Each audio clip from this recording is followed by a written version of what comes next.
खिचड़ी यदि बर्तन में पके तो बीमार आदमी को ठीक कर देती है, परंतु वही खिचड़ी जब आपके मन में पकने लगे तो अच्छे अच्छे आदमी को भी बीमार कर देती है। आइए इसे एक कहानी के द्वारा समझते हैं। एक संत रहते थे और वहाँ पे उनके 30 शिष्य थे। वो 30 शिष्य उनकी अच्छे से सारी सेवा करते थे। उसमें से एक शिष्य था, उसकी बहन की मैरिज होने वाली थी। तो वह शिष्य चाहता था कि उसके गुरुजी उसके साथ उसकी बहन की मैरिज में आए, क्योंकि वह शिष्य बहुत ही गरीब था और उस गरीबी के कारण उसकी धाम धूम से शादी नहीं हो पाती। परंतु गुरुजी मना ही कर देते थे कि नहीं, मैं नहीं आ पाऊँगा, तुम जाना। ऐसा करते करते 1 महीने के बाद जब शादी का समय आया तो वह गुरुजी से आज्ञा लेने आया कि गुरुजी, मुझे अब जाना होगा, आप मुझे प्लीज़ आज्ञा दें। तब गुरुजी ने उसे कहा कि तुम ज़रूर जाओ।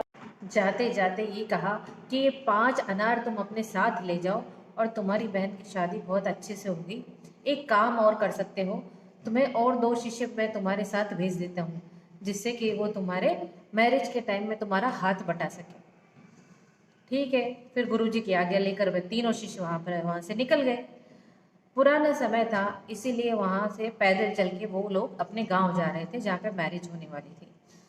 तो बीच में थोड़ा समय चले तो जो शिष्य जिसकी बहन की मैरिज होने वाली थी वह बाकी के 2 शिष्यों से कहने लगा, देखा, इतना काम किया गुरुजी का, इतनी तन मन धन से उनकी सेवा की, परंतु उन्होंने मैरिज में ये सिर्फ 5 अनार दिए मुझे।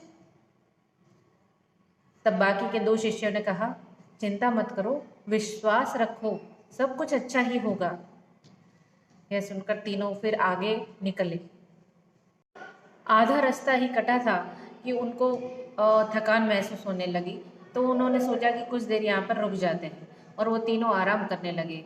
इतने में तो उन्हें घुड़सवार की आवाज़ आई और घुड़सवार, यहाँ पे सारे राजा के घुड़सवार थे और वो पूछ रहे थे कि यहाँ पे किसी के पास अनार है क्या, किसी के पास अनार है क्या? तो यदि अनार है तो दीजिए, तो राजा आपको इनाम देगा। तो उन्होंने पूछा कि भाई ये अनार किस लिए चाहिए आपको? तब घुड़सवारों ने जवाब दिया कि राजा की बेटी बीमार है और वैद्य जी ने कहा है कि उनको जो दवा देनी है वो अनार के जूस में पिला के ही देनी पड़ेगी, तभी वो ठीक हो पाएंगी।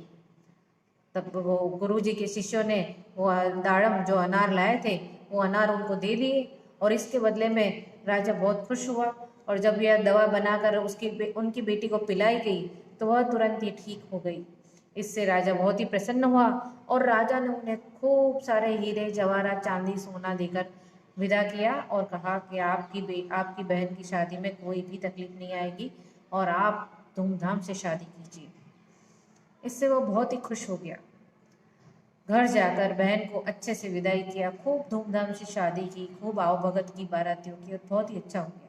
तब उसकी आंख में से आंसू आ गए जब उसकी बहन को विदा कर रहा था। ये आंसू क्यों आ गए थे? क्योंकि उसने गुरुजी के बारे में बुरा भला सोचा था। उसने ये उसके दोस्तों से ये कहा था कि देखो, गुरुजी ने सिर्फ 5 अनार दे के मुझे भेज दिया है, कुछ भी नहीं किया मेरी बहन की मैरिज के लिए, कुछ भी मुझे हेल्प नहीं की। ये सब बातें उसके मन में घूम रही थी और इसके कारण से उसे अपने आप पर बहुत ही अफसोस हो रहा था। तो दोस्तों, कहानी बहुत छोटी है लेकिन सार बहुत बड़ा है। इससे हमें ये सबक मिलता है कि हमें उस ऊपर वाले पर भरोसा रखना चाहिए जो कभी किसी का बुरा नहीं होने देता। हमारे प्लान से कई गुना बेहतर उसका प्लान होता है, पर हम अपनी ही माइंड के हिसाब से चलते हैं, हम अपने ही हिसाब से चलते हैं और कभी भगवान के ऊपर भरोसा नहीं करते हैं। हम उसे कोसते रहते हैं परंतु कभी उसका ग्रेटिट्यूड अदा नहीं करते। इसकी वजह से ही हम दुखी रहते हैं। तो आज से, अभी से भगवान का ग्रेटिट्यूड अदा करना शुरू कीजिए।